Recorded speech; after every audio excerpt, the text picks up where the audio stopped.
Welcome back. Today we'll read A Picture for Harold's Room by Crockett Johnson.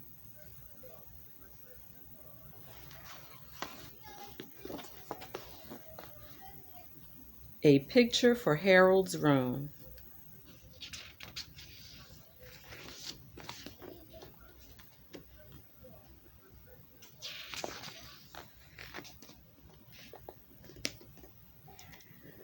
I want a picture to put on my wall, said Harold.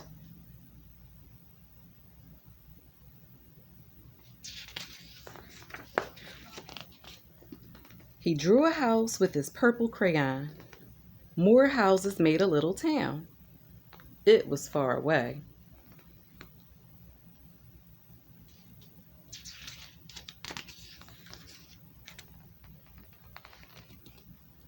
The town had woods and hills all around it, and it was at the end of a long road.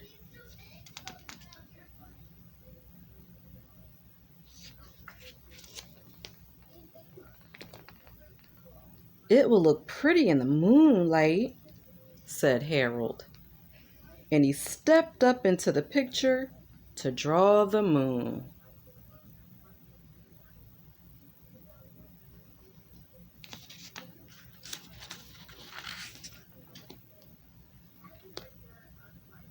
He looked down at the houses. I am giant, he said, but a giant would scare all the people in town.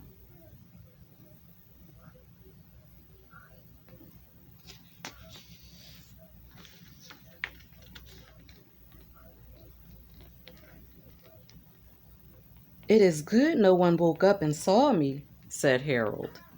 He walked over the hills. How big I am, he said.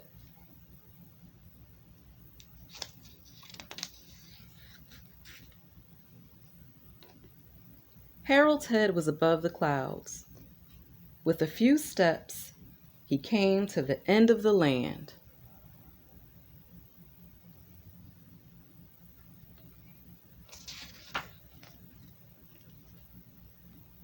At the end of any land there is water. It is the sea, said Harold. There are seagulls.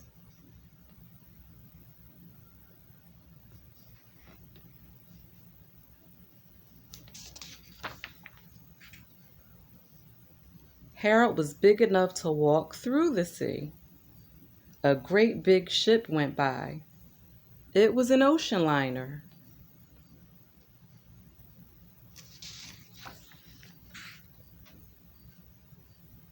A big whale came up in the waves, spouting water.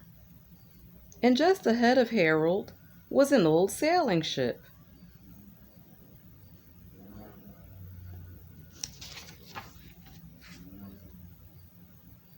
He easily caught up with it and passed it. The sea ended against a steep hill.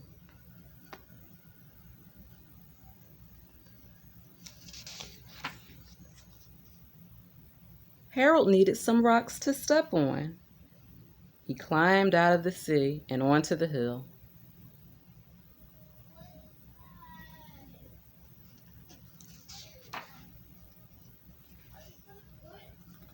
Then he saw that the ship was too near the rocks. He put up a lighthouse to show the sailors.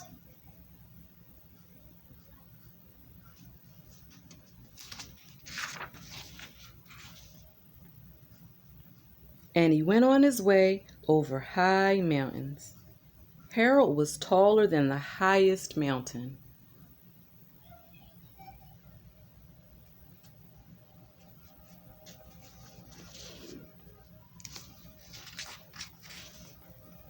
I am higher than anything, he said. Then suddenly he thought of airplanes.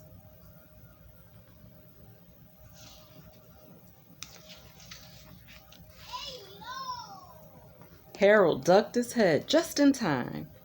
It was a big jet plane flying very fast.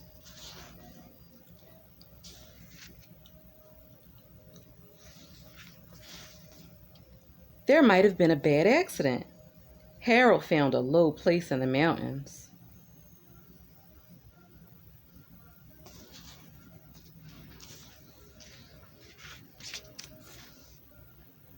It was a good place for a railroad to go through.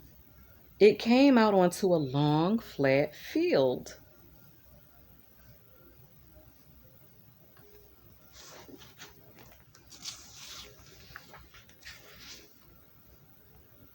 Harold put some birds and flowers near the tracks. People like to see things from trains, he said.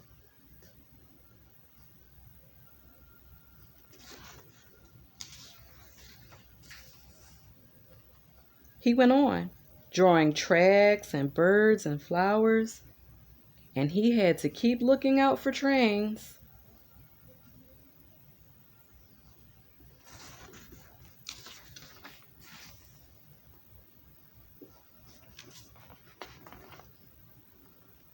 It was a big job for a small boy, and all of a sudden, he saw how small he had become.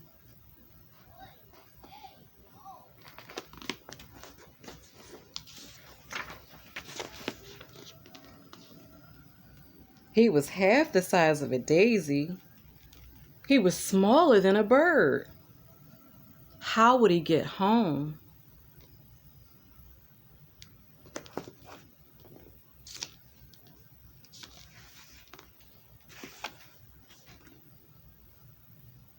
He could not wade home through the ocean.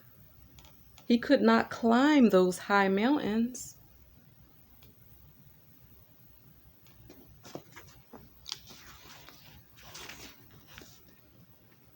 And just then, he fell into a mouse hole. "Excuse me," he said to the mouse.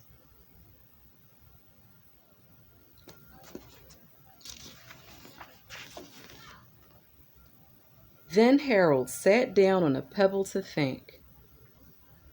After a minute or two, he stood up again.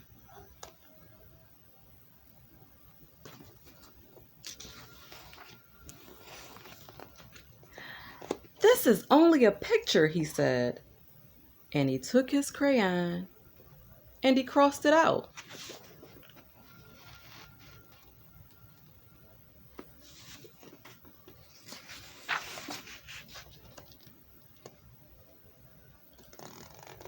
"I am not big or little. I am my usual size." But how could he be sure about that?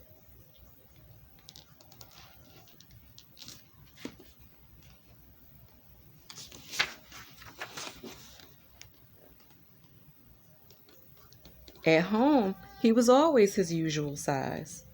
So he drew the door of his room.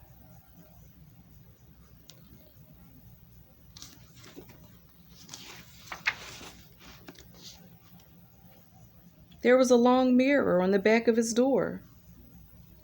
"Yes," said Harold, "I am my usual size."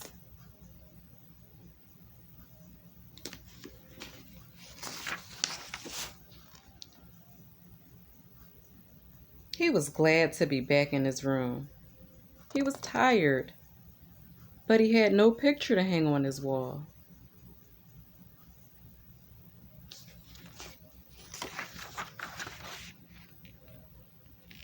So, before he went to bed, he drew another picture.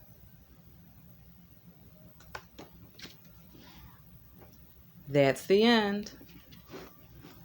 Hope you liked the story. See you next time.